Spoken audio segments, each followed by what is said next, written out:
প্রচন্ড বৃষ্টি পড়ছে, আর এই যে গাছের বৃষ্টির জলগুলো লাগছে আর পড়ে পড়ে যাচ্ছে, কি দারুণ লাগছে। আর এই যে আমার মেয়েকে দেখুন কি করছে, হাত বার করে রেখে দিয়েছে, যদিও জল তো কিছু পাচ্ছে না কারণ আমাদের উপরে শেড রয়েছে আর প্রচন্ড বৃষ্টি পড়ছে। মামা তুমি হাত বাড়িয়ে আছো, বৃষ্টি ধরতে পারছো তুমি? ইনি কি করছে, বৃষ্টি দেখছে? ইনি এখানে বৃষ্টি দেখছে। ও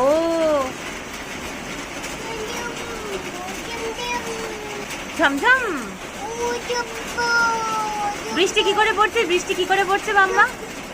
ঝমঝম ঝমঝম করে বৃষ্টি পড়ছে। ওরে বাবারে বাবারে, ঝমঝম করে বৃষ্টি পড়ছে। ওলে বাবালে বৃষ্টি, মাম্মা বৃষ্টি। ওলে বাবালে, আছো আছো আছো, তুমি সবাইকে ডাকছে। মাম্মা সবাই ভিজতে ভিজতে চলে যাচ্ছে। হ্যাঁ, ওরে বাবালে, টাটা।